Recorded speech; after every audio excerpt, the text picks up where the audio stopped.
The story of Walt Disney, fascinating man. He actually created a new technique, matching sound with animation. And you talked about, finding a need that wasn't there before, and boy, did he. It's a great story. So most people don't realize that Walt Disney went bankrupt with his first animation studio, which he did in a high-risk way. So he brought in a lot of strangers, and a lot of strangers gave him money.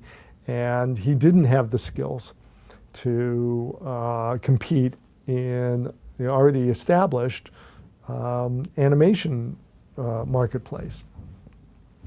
And so he went bankrupt and got run out of town, basically out of Kansas City. And he had no choice but to go live in the basement of his uncle, who happened to live in Los Angeles.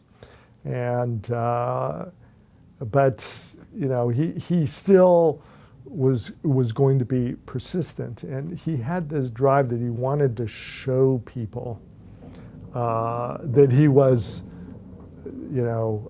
had these visions of how animation could change their lives. Now, at first, it was in simple cartoons that were shown before, the feature film in the movie theater, and he was, so driven to show people that he, his animations were better. He borrowed every penny he could from everybody that he knew, but he borrowed. He didn't get investors. Okay, so he put his own, financial well-being on the line to add sound to his animation, but he really didn't know how to do that, so he had to invent a method. And that was the very first Mickey Mouse cartoon called Steamboat Willie that was an instant success when he finally found somebody who was willing to show it. Many people were willing to show it. Everybody that saw it thought it was fabulous, but he kept on upping the price.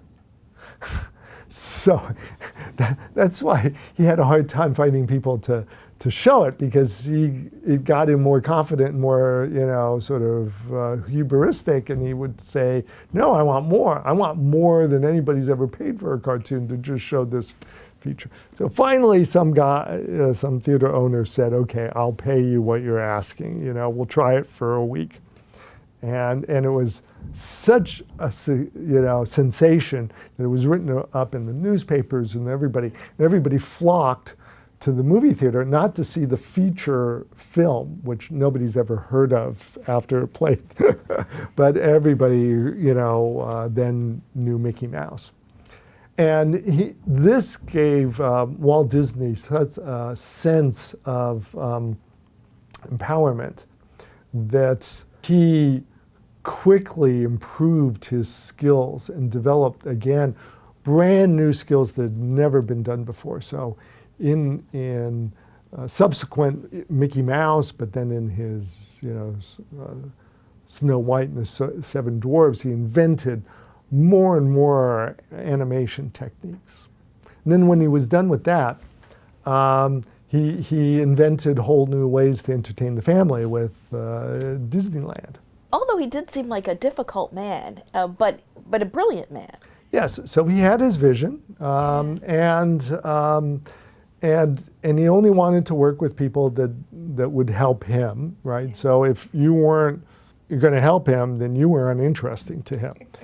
Now there were many successful entrepreneurs like that, right? Steve Jobs is very similar to Walt Disney. Revere Steve Jobs, and we sort of have forgotten about Walt Disney, but Walt Disney impacted a bigger percentage of the population of the world than even Steve Jobs did.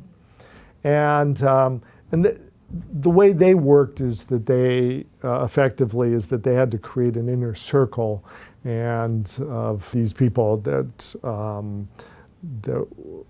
they understood